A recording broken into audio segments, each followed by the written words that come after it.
और लगभग मान के चलिए कि टिकट मिलने के बाद सीट उन्हीं को मिलने तय थी। कांग्रेस चुनाव लड़ जाएगी तो ये एक वॉक ओवर जैसा चुनाव हो जाएगा बिहार में बीजेपी के लिए। जो एंटी इनकम्बेंसी है दिलेश्वर कामत के खिलाफ, उस पर बहुत भारी पड़ेंगे। तो वैसे समाज के वोट को देखते हुए भाजपा का जो वहाँ से अगर कोई लीडरशिप खड़ा हो जाता है चुनाव लड़ने के लिए निर्दलीय, तो देवेश चंद्र ठाकुर के डेथ वारंट हो जाएगा। चिराग पासवान सरीखे कई नेताओं को इस बात का डाउट था कि ये सीट कमज़ोर सीट हो जाएगी। इस सीट पर बहुत मजबूत प्रत्याशी चिराग पासवान के आगे पीछे कर रहे थे।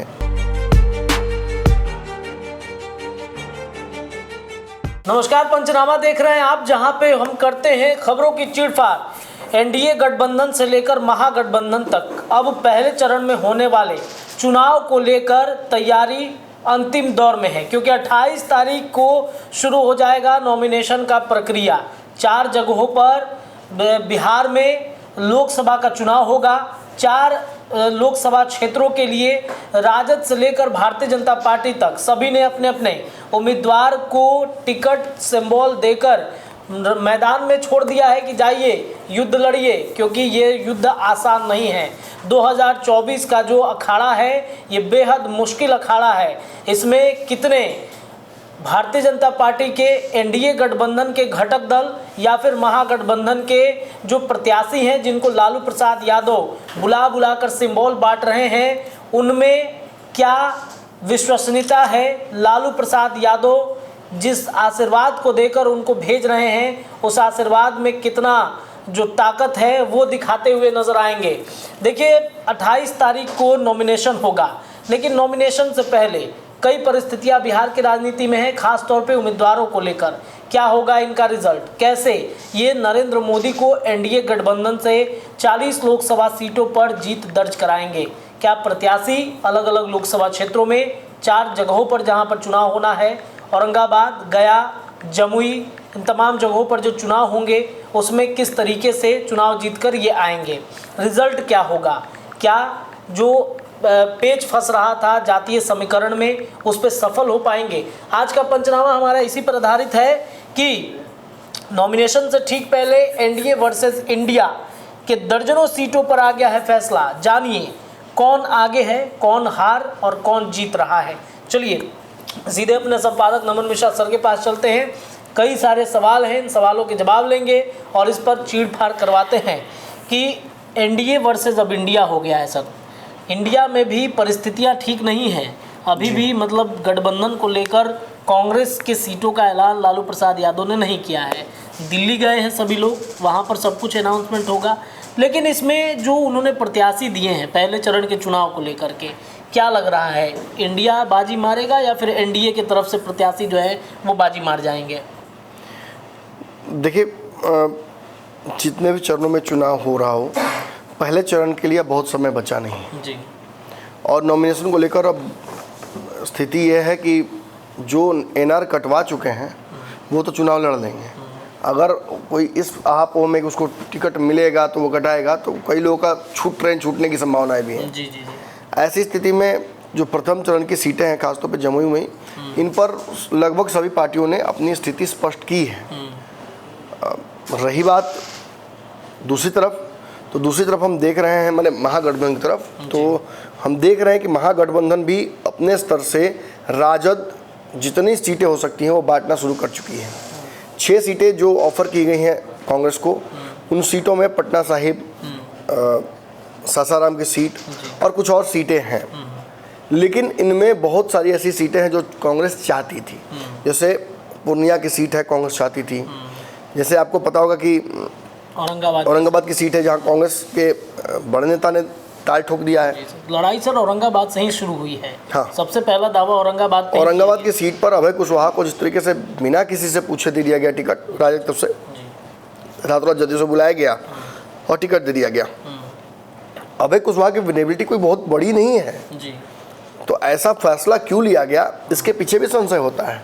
क्या लालू यादव सच में कांग्रेस को कमजोर करना चाहते हैं? क्या लालू यादव जानबूझकर चुनाव हारने का भी रिस्क उठाकर कांग्रेस को वापस फिर से, जो मैं एक बार बोलता हूँ बात, कि एक सुंदर पेड़, छोटे से पेड़ की तरह, बोनसाई की तरह काट छाट करके रखना चाहते हैं? जीवित तो रहे, उपयोगी ना रहे, अब बढ़े भी नहीं। और यही हाल देखिए कांग्रेस का है। आपने देखिए कि पूर्णिया में इतनी बड़ी बात हुई कि पार्टी ही विलय कर लिया एक सीट के लिए पप्पू यादव ने। अब बताइए उस सीट पर बीमा भारती को बुलाकर पटना बिठा लिया गया है। कल सदस्यता दी गई, आज खबर आ रही कि सीट टिकट भी मिल सकता है। लेकिन टिकट नहीं देकर जिस तरीके से पेच फंसाया गया है बीमा भारती को भी, ये भी एहसास करता है कि कांग्रेस को जिंदा मुर्दा के बीच कहीं रखने की तैयारी कर रही है राजद, खासतौर पर लालू यादव। तो एक वहाँ पेच फंसा हुआ है। दूसरी तरफ हम देख रहे हैं मुकेश सहनी को लेकर कोई स्पष्ट बात अभी समझ में नहीं आ रही है। पशुपति पारस का क्या होगा ये भी समझ में नहीं आ रहा है। चिराग पासवान निश्चित तौर पर 5 सीटों पर चुनाव लड़ रहे हैं।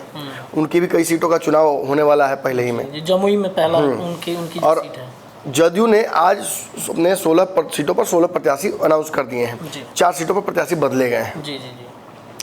भाजपा भी कमोबेश खबर आ रही है कि रात में या कल सुबह तक या कल दोपहर तक मैक्सिमम अनाउंसमेंट कर देगी वो अपने सीटों का। मुझे तक चिराग पासवान कल के बाद ही करेंगे।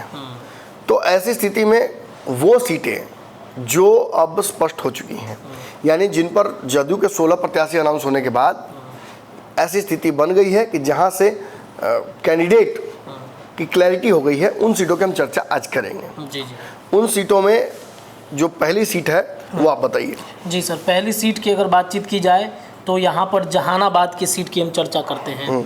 जहानाबाद में चंदेश्वर चंद्रवंशी की सीट जो है वो फाइनल है। और यहाँ से आरजेडी की बातचीत करें तो सुरेंद्र यादव को सिंबल देके भेज दिया गया है रण क्षेत्र में कि जाइए, अब तैयारी में लग जाइए आप। देखिए, हम उन सीटों की चर्चा यहाँ कर रहे हैं जी, जो सीटें अब जिन पर स्थिति स्पष्ट हो गई है।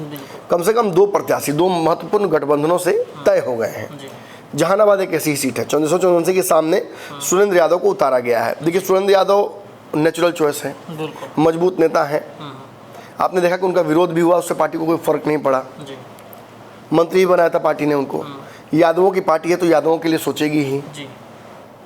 अब कोई अगर भ्रम में रहे कि मुसलमानों के लिए भी सोचती है या किसी और जाति के सोचती है तो वो अपना भ्रम अपने पास रख सकते हैं। चाहे सिवान भी, नाम नहीं लेना चाहता, चाहे सिवान में के हो या अररिया किशनगंज के हो। बिल्कुल।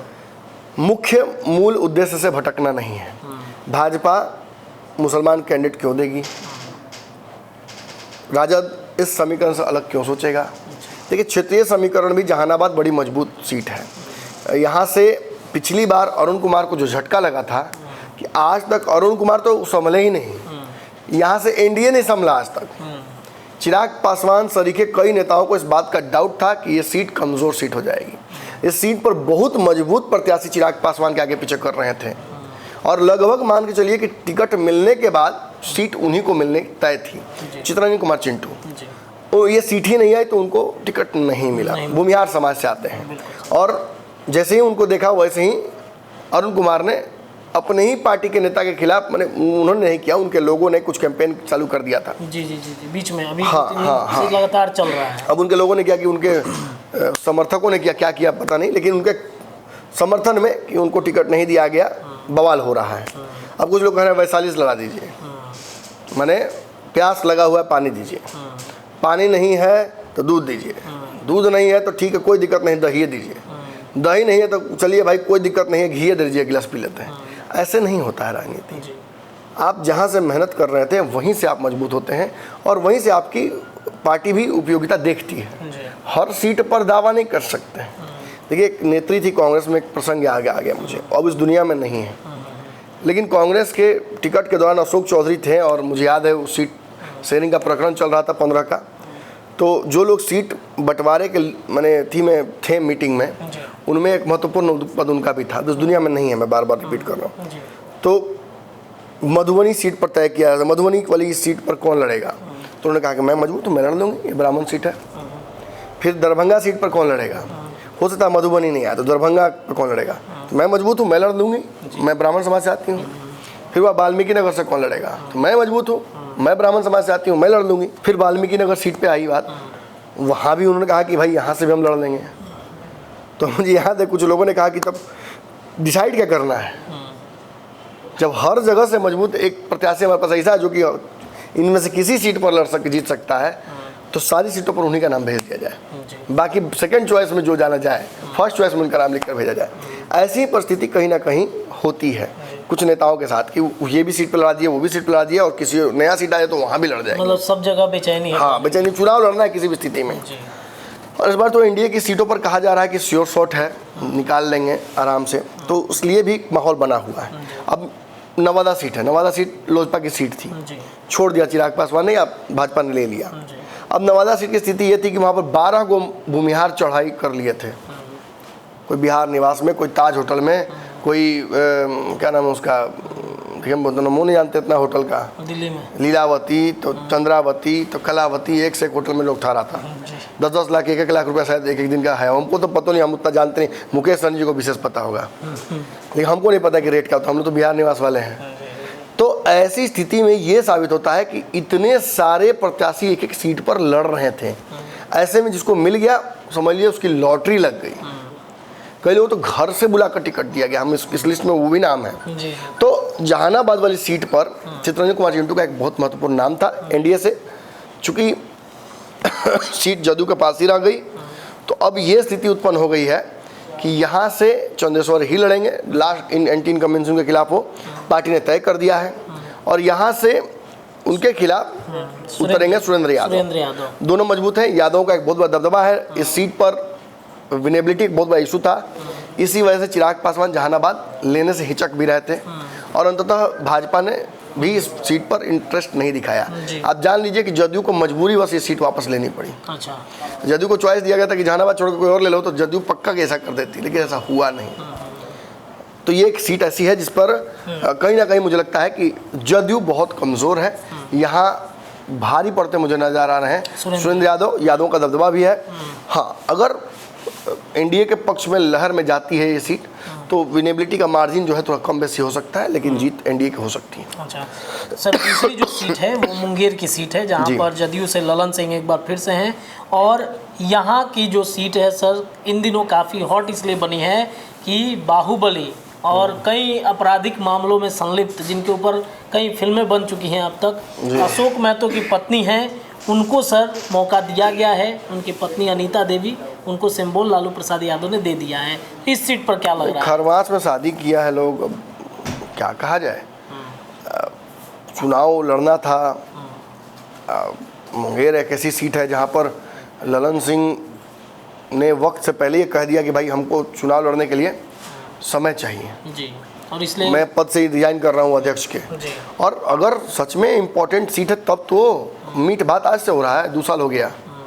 मतलब ये सीट पर कहीं ना कहीं ललन सिंह को शक है, और जो प्रत्याशी दिया गया है वो भी लालू यादव सोच समझ कर ही दिए हैं। जातीय समीकरण भी उन्होंने देखा है, पॉपुलैरिटी भी देख रहे हैं, लेकिन इस सीट पर उनके पास अगर सच पूछिए तो प्रत्याशी तो नेचुरल थी। ये सीट कांग्रेस भी मांग रही थी, इस सीट पर प्रत्याशी उनके पास थी, लेकिन जो 12 तारीख को खेला हुआ सरकार बचाने के लिए, उसमें प्रत्याशी उनकी उस तरफ चली गई, जदयू तरफ। तो बहुत इसमें कहने की गुंजाइश नहीं है। देखिए ललन सिंह बहुत पॉपुलर नेता है, लेकिन अपनी पार्टी में ही उनकी पॉपुलैरिटी अभी क्वेश्चनेबल है। जो लड़ाई उन्होंने लड़ी थी मोदी और अमित शाह के खिलाफ ओपन, कहीं उसका भी उनको खामियाजा ना भुगतना पड़ जाए। अब उनके बयान सर वायरल हो रहे हैं कि यही वो ललन सिंह है, देखिए 3 दिन पहले क्या बयान दे रहे थे, अब क्या बयान दे रहे हैं। तो ऐसी स्थिति में ललन सिंह यहाँ पर कोलेटरल डैमेज बन सकते हैं, मुझे ऐसा लगता है जी। चूँकि अब देखिए यहाँ से अनंत सिंह हैं, ललन सिंह एक और जो हैं वो हैं, तो क्या होता है इस समीकरण में, यहाँ जाने के बाद ही पता चलेगा। ये सीट इतनी आसानी से आप नहीं जीत सकते, एनालाइज नहीं कर सकते हैं। इस सीट पर पेंच वहीं जाकर सुलझेगा। हाँ, ये जरूर लगता है कि चंदन, आपने नाम जो लिया महतो जी का, अनीता देवी, अशोक महतो उनको चंदन महतो लोग कहता था, किसी फिल्म में हमने देखा था सीरीज में। तो खैर पॉपुलैरिटी उनकी भी है, पिछड़ों के एक बड़े नेता रहे हैं, संघर्ष के सिपाही रहे हैं, लेकिन मुझे लगता है इस सीट पर ललन सिंह को वॉकओवर जैसी स्थिति दे दी गई है। अगर अन्यथा में कोई खेल न करे अपने ही तरफ से, तो ललन सिंह यहाँ से आसानी से जीत जाएंगे। सर अगला जो सीट है वो सर बांका का है, जहाँ पे गिरधारी यादव रिपीट हुए हैं जदयू की तरफ से, और अगर महागठबंधन में आरजेडी की तरफ से बात की जाए तो जयप्रकाश यादव को लालू प्रसाद यादव ने फाइनल कर दिया। जयप्रकाश यादव एक मजबूत नेता हैं और इस सीट पर पिछड़ों का समीकरण मजबूत है, और बांका एक ऐसी सीट है जिस पर हमने भी कहा है कि एनडीए बहुत कमज़ोर है, जदयू को इस सीट को भाजपा को दे देनी चाहिए थी। और कई चैनलों में, इंडिया टीवी से लेकर एबीपी, सभी सर्वे में ये सीट एनडीए हारती हुई नजर आ रही है। तो मुझे तो बहुत बोलने की इसमें जरूरत नहीं है। लालू यादव ने एक बहुत मजबूत नेता को यहाँ से उतारा है और यादव के मजबूत नेता है। यादव समीकरण रिपीट हुआ है, बहुत आसान सा यहाँ का सर्वे है। लेकिन फिर मैं वही कहूँगा, यहाँ अगर बचा सकते हैं बांका सीट को तो वो मोदी लहर बचा या भाजपा लहर या राम लहर यही बचा सकता है, अन्यथा ये सीट भी बहुत मजबूत सीट। मुझे लगता है सर नरेंद्र मोदी जब अपना हवाई सर्वे करेंगे बिहार में तो इनके आसपास में ही वो सीट जदयू चाहेगी कि इन सीटों पर ज़्यादा उनका प्रचार प्रसार हो, ज़्यादा कार्यक्रम उनका लिया जाए। सर अगले सीट की तरफ बढ़ते हैं जो पिछले 24 घंटे से काफ़ी हॉट सीट है, वो है पूर्णिया की सीट, जिस पर संतोष कुशवाहा जदयू की तरफ से रिपीट हुए हैं। और एक नाम सर जो चर्चा में है, पप्पू यादव तो कांग्रेस से हैं ही, लेकिन बीमा भारती पिछले दिनों हमने देखा कि रात में तेजस्वी यादव के साथ टिकट लेते हुए सदस्यता का आरजेडी का दिख रही हैं। और आज भी उन्होंने, जब हमने इंटरव्यू किया तो उन्होंने कहा कि हमारे गार्जियन हैं लालू यादव, अगर टिकट देंगे तो हम जरूर लड़ेंगे, कई विज़न है हमारे पास पूर्णिया के लिए। तो इस पर क्या लग रहा है सर, पप्पू यादव? देखिए, वो सांसद बनना भी चाहती थी और उनके पास कारण भी है। ईडी सीबीआई के तो लफड़े में फंसी हुई हैं, चूँकि जो खेल हुआ था 12 तारीख को उसमें इनका हिस्सेदारी भी बताया था कि था। जी। इस सीट पर उनको जदयू बहुत कंसीडर करने वाली कभी थी नहीं, तो फैसला तो उन्होंने ठीक ही लिया है। उनके पति और बेटे दोनों को जेल भेज दिया गया था, हिरासत में ले लिया गया था, तो वो भी एक सेंटिमेंटल उनके पास वैल्यू है इस चुनाव लड़ने का। लेकिन इस सीट पर राजद ने कांग्रेस को जो मुक्की दी है या झटका दिया है, वो भी मतलब बहुत हद तक कहा जा सकता है कि रिश्तों में दरार पड़ने वाला है, जिससे लगता है कि दोनों के गठबंधन में टूट होगी। और ऐसा होता है तो 40 सीट पर कांग्रेस चुनाव लड़ जाएगी, तो ये एक वॉक ओवर जैसा चुनाव हो जाएगा बिहार में बीजेपी के लिए। तो ये भी सोचना होगा। पप्पू यादव ने सुबह ही ट्वीट कर दिया है कि भाई मर जाएंगे लेकिन पूर्णिया नहीं छोड़ेंगे, कांग्रेस भी नहीं छोड़ेंगे। तो मतलब कांग्रेस भी नहीं छोड़ेंगे, पूर्णिया नहीं छोड़ेंगे, मतलब कांग्रेस के टिकट पर पूर्णिया लड़ेंगे बीमा भारती के खिलाफ और जदयू के प्रत्याशी के खिलाफ, यानी इंडिया के प्रत्याशी के खिलाफ, यानी त्रिकोणीय मुकाबला होगा। जैसा कि हमें शक हुआ था पिछली बार भी हम गए थे तो जो इधर से नहीं हुआ वो कान इधर से मैंने घुमा के हाथ छूना पड़ रहा है। लेकिन इस सीट पर जो प्राणवायु तीसरी हैट्रिक नहीं मारेंगे संतोष कुशवाहा, हमने हमारे सर्वे में आया था। सीमांचल मीट में सर आपके साथ हॉट टॉक भी हुआ था उनका। तो संतोष कुशवाहा हैट्रिक जो नहीं मारेंगे, उनको हैट्रिक मरवाने के लिए महादेव ने प्रबंध कर दिया है। लगता है बहुत बड़े भक्त हैं महादेव के, या कोई ऐसा जरूर पूजा की है जिसकी वजह से सारा प्रकृति ही इनको चाहता कि यही जीते। पप्पू यादव और बीमा भारती अगर लड़ेंगे, महागठबंधन का वोट आपस में क्लैश करेगा, तो ये सीधा वॉक ओवर दिया जाएगा पप्पू यादव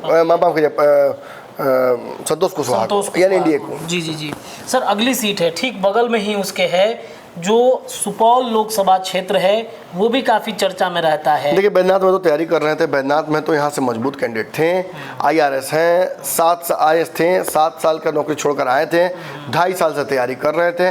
बैजनाथ में तो के पीछे एक बड़ी भीड़ थी।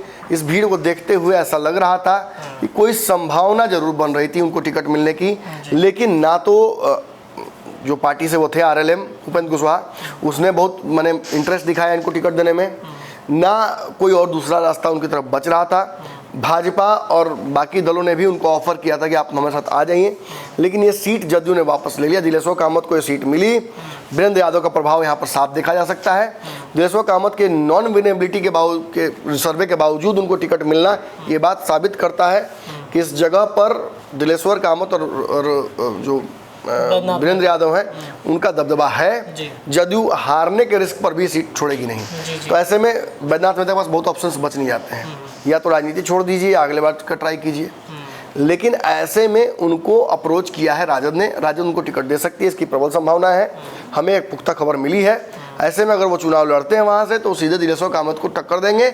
और इस सीट पर अगर किसी भी टिकट पर, महत्वपूर्ण 2 गठबंधनों में से किसी भी टिकट पर अगर लड़ते हैं बैजनाथ मेहता, तो जो एंटी इनकम्बेंसी है दिलेश्वर कामत के खिलाफ, उस पर बहुत भारी पड़ेंगे। ये सीट निकाली भी जा सकती है। सर, हम लोग भी सर्वे में गए थे तो बैजनाथ मेहता के नाम पर उन्होंने कहा था निर्दलीय भी लड़ जाएंगे तो जीत जाएंगे। हाँ, हर जाति मजबूत, देखिए मजबूत निश्चित तौर पर प्रत्याशी है, इसमें कोई दो राय नहीं है। और अगर राजद उन पर दाव लगाती है, जो कि संभावना बन रही है, तो निश्चित तौर पर वो दिलेश्वर कामत को रन फॉर द मनी कहा देता है। He will give that. अब सर आते हैं शिवहर की सीट, जहां लवली आनंद है और रमा सिंह गए थे लालू प्रसाद यादव से मिलने के लिए, संभावित है कि वो वहां से लड़ सकते हैं। देखिए, शिवहर सीट ऑटो इम्यून है। अच्छा, जैसे एक ऑटोइम्यून डिजीज होता है ना कि खुद ही शरीर अपने आप को मारने लगता है। देखिए बगल में शिवहर और सीतामढ़ी दोनों सीटें हैं, दोनों पर ठाकुर ही हैं, एक ब्राह्मण ठाकुर है, एक राजपूत ठाकुर। तो लवली आनंद राजद से गई हैं उधर, जदयू उनको रातों रात फील्ड की है। नीतीश कुमार के मन में बहुत पहले से बैठा होता है कि राजपूत का वोट चाहिए तो हमको इनको लाना होगा। इसके चलते उनके पार्टी के राजपूत नेता नाराज है, कहीं हम नाम नहीं लेंगे, लेकिन उतना ही नहीं, जिसका टिकट कटा है यहाँ से भाजपा का वो पक्ष, वो भी तो नाराज है। इस सीट पर लवली आनंद को जीतने के लिए एड़ी चोटी का दम लगाना पड़ेगा, कई जगहों पर साम दाम दंड भेद करना होगा, मैनेजमेंट करना होगा, मित्रता दिखानी होगी, कई लोगों से मैत्री करनी होगी। इसमें कितना सफल रहती है उसी पर सब कुछ डिपेंड करता है। ये सीट भी कहीं ना कहीं मुझे लगता है रमा सिंह को मिल जाएगी राजद से टिकट, जहाँ तक मुझे संभावनाएं दिख रही हैं। मंच पर भी मजबूती से थे वो पटना वाली रैली में, तो मुझे लगता है कि बड़ी लड़ाई होगी यहाँ, ये निकाल सकते हैं सीट। हाँ, अगर ऐसी संभावनाएं बनेंगी, एनडीए लहर अगर बहुत प्रचंड ना हो तो ये खेल हो जाएगा। सर बगल वाली सीट सीतामढ़ी, जहाँ पर देवेश चंद्र ठाकुर हैं, एक और ठाकुर यहाँ पर आ गए, और अर्जुन राय, रामेश्वर महतो, ये लोग भी हैं। क्या लग रहा है सर यहाँ पे सीतामढ़ी की सीट पर? देखिए रामेश्वर महतो के साथ एक बात है कि उन्होंने नीतीश कुमार को राजनीतिक गुरु नहीं माना, पिता के समान मानते रहे हैं शुरू से, तो इसीलिए उनको उसी तरीके का वहाँ से रेसिप्रोकेशन भी मिला है। पिता इनिशियल दौर में आपको अनुशासन ही दे सकता है, इसके अलावा बहुत कुछ दे नहीं सकता है। रामेश्वर भी लगातार पार्टी में लगे रहे, एमएलसी थे पार्टी के, संभावनाएं बहुत अच्छी थी उनके लिए, लेकिन एकाएक देवेश चंद्र ठाकुर का नाम जब से आया तब से रामेश्वर महतो मायूस भी हुए। उन्हें एमएलसी तक रिपीट नहीं किया गया, और इस पिछड़े की सीट, तथाकथित रूप से पिछड़े की सीट सीतामढ़ी पर वहाँ पर ठाकुर देवेश चंद्र ठाकुर को टिकट दे देने से भी वहाँ के जो कुशवाहा समाज है उसमें नाराजगी थी। और मेरी बात हुई थी रामेश्वर महतो से, मैंने पूछा था कि आप क्यों लड़िएगा यहाँ से, जब अगर पार्टी ने किसी को तय कर दिया तो क्या दिक्कत है? तो उन्होंने कहा कि मैं अपने समाज को क्या मुंह दिखाऊंगा, मुझे 2000 डेली फ़ोन आ रहा है, कुशवाहा समाज, कोयरी समाज, यादव समाज वहाँ से लगातार फ़ोन कर रहा है और ये कह रहा है कि भाई अगर यहाँ से आप टिकट नहीं लेके आइएगा सर तो यहाँ तो नाराज़गी हो जाएगी समाज में, और ये समाज वोट क्यों देगा आपको, ये समाज आपको वोट क्यों देगा आपकी पार्टी को? तो अगर वो वोट बचाए भी रखना है तो आपको ये करना ही होगा। लेकिन इट्स हाईली अनलाइकली, आरजेडी के टिकट पर यहाँ पर 2 लोग हैं जो फंसे हुए हैं, जिनमें इनके बीच पेच। अर्जुन राय जो कि नेचुरल कंटेंडर है, यादव समाज से आते हैं और यहाँ से लड़ते रहे हैं राजद से, और दूसरी तरफ रामेश्वर महतो भी फर्स्ट चॉइस हो सकते हैं इस सीट पर, चूँकि जदयू के प्रत्याशी हैं और थोड़ा नाराज़गी भी जो है जदयू के प्रति उसको बुनाया जा सकता है। और जो प्रत्याशी दिया गया है वो देवेश चंद्र ठाकुर, वो सवर्ण समाज से आते हैं, ब्राह्मण समाज से, तो ये भी संभावनाएं बन रही हैं कि वहाँ से जो भाजपा के नाराज गुट के लोग हैं, भाजपा भी ये सीट चाहती थी, वैश्य समाज ज़्यादा है वहाँ पर, कुशवाहा ज़्यादा है, तो वैश्य समाज के वोट को देखते हुए भाजपा का जो वहाँ से अगर कोई लीडरशिप खड़ा हो जाता है चुनाव लड़ने के लिए तो देवेश चंद्र ठाकुर के डेथ वारंट हो जाएगा पॉलिटिकल। मतलब शिवहर सीतामढ़ी ठाकुर तो गियो, हाँ हो सकता है, प्रबल संभावना है। सर सिवान की सीट है और इस सीट पर विजय लक्ष्मी कुशवाहा, इस बार कुशवाहा को मौका दिया गया है। पहली बार सांसद महिला जीती थी सिवान में, कविता सिंह, उनका टिकट काट दिया गया, और इनके प्रतिद्वंदी में सर माले भी चाहता है ये सीट महागठबंधन की तरफ से, और आरजेडी से अवध बिहारी चौधरी हैं, और हेना साहब तो हेना साहब ने तो छोड़ दिया सीट, तो अब लगता नहीं है कुछ होने वाला है। लेकिन एक बात जान लीजिए, यहाँ पे ये समीकरण को हम लोग दुरुस्त कर लें कि हिना साहब के ना कहने का मतलब है कि सिवान के जो मुसलमान हैं वो आपके अगेंस्ट हो जाएंगे, और अगर कविता सिंह का टिकट काटा गया है तो वो सोच समझ के काटा गया है। एक पिछड़ा समाज के नेता को चुनकर, मजबूत नेता को, पुराने नेता को लाया गया है, पुराने विधायक वहाँ से रहे हैं, उनकी पत्नी को लाया गया है, बोरो खिलाड़ी के तौर पर लाया गया है, आरएलएम में थे, उपेंद्र कुशवाहा के साथ थे, उपेंद्र कुशवाहा को टिकट तो एक ही दिया गया, प्रत्याशी उनके सबको चाहिए, ये उन्होंने लिखा भी था कल फेसबुक पे कि और प्रत्याशी चाहिए तो बोलिएगा बड़े भैया, दे देंगे। हमने सवाल पूछा कि सर आप तंज कस रहे हैं कि लिख रहे हैं, तो बोले कि ये हमारी भाषा है, हम क्या कर सकते हैं, हमने इसी भाषा में जवाब दिया, कवियों वाली भाषा में जवाब दिया था। तो देखिए कवियों की भाषा में एक खासियत होती है, आप जैसे मन वैसे इंटरप्रेट कर लीजिए। बिल्कुल बिल्कुल बिल्कुल। फूल लाया था उसे दे ना सका, अब ये फूल किसको दूं?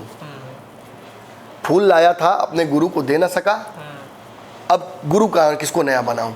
फूल लाया था अपनी प्रेमिका को, क्षोभवश दे ना पाया, संशयवश दे ना पाया, अब किसे नई प्रेमिका बनाऊं? अब कौन सा नया प्रेम करूं? फूल लाया था लेकिन वो तो गुजर चुका था, अब फूल उसे कैसे दूं? जैसे इंटरप्रेट करना वैसे कीजिए। कवियों की भाषा में खासियत होती है। अब यही भाषा उन्होंने कल उपयोग किया था, लेकिन अंत में तो लिख दिए थे ना, साफ लिख दिया था कि और प्रत्याशी चाहिए होंगे तो बोलिएगा, टिकट मत दीजिए, प्रत्याशी खूब लीजिए। ये सवाल सर जब पूछा गया, हम नहीं पूछा था सर सवाल कि सर आपने सहमति दी है क्या, तो उन्होंने कहा कि अरे एनडीए गठबंधन के साथी हैं, मान लीजिए कि उनको जरूरत पड़ेगा तो हम उनके से ले लेंगे, मुझे जरूरत पड़ी तो मेरे से वो ले लिए हैं। ऐसा ना कि सीएम का जरूरत पड़ जाए तो उपेंद्र कुशवाहा जी को बुलाया जाएगा, आइए सीएम की आवश्यकता पड़ी है भाई। चलिए खैर जोक्स अपार्ट, ये सीट पे जो प्रत्याशी लाया गया है जदयू की तरफ से, ये मास्टर स्ट्रोक है। ये एंटी इनकम्बेंसी को भी ख़त्म करता है और ये पिछड़ा अगड़ा होने से रोकता भी है। और जब उस तरफ से हम देखते हैं कि कोई स्पष्ट रणनीति नहीं है और मुसलमान छटकेंगे, तो ये तो आसान जीत यहाँ पे जदयू की दिख रही है। यहाँ जदयू को कोई दिक्कत नहीं है। चलिए देखिए, तो ये वो सीटें हैं, 8 सीटें। नहीं, एक सीट और है जी, जमुई सीट पर एक टिकट राजद ने दे दिया है। जी, जमुई की सीट अर्चना रविदास जी को दिया गया है। जी बिल्कुल, अर्चना और रविदास। वहाँ से अघोषित तौर पर कंफर्म है कि चिराग पासवान के जीजा जो क्या नाम उनका, देखिए नाम मैं भूल रहा हूँ, भारती हैं उनका नाम, अरुण भारती। देखिए अरुण भारती जी नए राजनीतिज्ञ होते, पुराने तो हम नाम याद रखते हैं। तो अरुण भारती वहाँ से चुनाव लड़ रहे हैं, ये उन्होंने खुद स्पष्ट कर दिया है। 4 घंटे पहले चिराग पासवान के ऑफिशियल फेसबुक पेज पर भी ये लिखा जा चुका है कि जमुई में जैसे हमारे पिताजी ने हाजीपुर में अपना रिप्रेजेंटेटिव दिया था, वैसे ही मैं जमुई को अपने दिल के करीब रखूंगा, रिप्रेजेंटेटिव अपना दूंगा, नो नीड टू वरी, मतलब ऑल इज वेल। तो अर्चना रविदास वर्सेस अरुण भारती यानी चिराग पासवान के जीजा, यहाँ कंफर्म है। ऐसी कुछ और सीटें हैं, जैसे पटना साहिब की सीट है, पटना साहिब की सीट है, यहाँ से जो मीरा कुमार है उनके पुत्र लड़ रहे हैं चुनाव। अब यहाँ से चुनाव वो लड़ रहे हैं तो भाजपा वाली प्रत्याशी की भी लगभग खबरें आ चुकी हैं कि जो एक हॉट लिस्ट में थे नितिन नवीन, ऋतुराज सिन्हा माफ कीजिएगा, वो दोनों नहीं, अब पुराने ही प्रत्याशी यहाँ से रिपीट होते नजर आ रहे हैं। ऐसी कई और सीटों पर भी खेल है। 19-20 में ही फंसा हुआ है। मीसा भारती उधर से क्लियर हो चुकी हैं और इधर से लगता है कि रामकृपाल ही होंगे। अगर ऐसी स्थिति होती है तो फिर एक बड़ा संशय होता है कि जो सिद्धार्थ हैं कांग्रेस के विधायक, उनका क्या होगा, वो भी आए थे लड़ने के लिए ही, टिकट के लिए। तो ऐसी कई सीटें हैं जिन पर स्थिति धीरे धीरे स्पष्ट हो रही है। हम उन सीटों की भी चर्चा करेंगे, लेकिन फिलहाल जितनी सीटें हमने बताई इसमें जदयू की ज़्यादातर सीटें हैं और ज़्यादातर सीटों पर यही मुझे लग रहा है कि एक एडिशनल भाजपा का लहर की आवश्यकता जदयू को है पार पाने के लिए अपने आप को। देखिए, तो ये वो सीटें हैं जो हॉट सीटें हैं जिस पर इंडिया वर्सेस एनडीए में लड़ाई काफ़ी छिड़ चुकी है। सर ने बताया, चीरफाड़ करके समीकरण समझाया आप सभी दर्शकों को कि कैसे वहाँ पर कितने प्रबल दावेदारी जो अलग अलग प्रत्याशी उतरे हैं अलग अलग दल से, वो बना सकते हैं। तो फिलहाल इस चर्चा में इतना ही, लेकिन सीटों के ऐसे ही लगातार चर्चाएं चीरफाड़ जारी रहेंगी। देखते रहिए पंचनामा। बहुत बहुत धन्यवाद।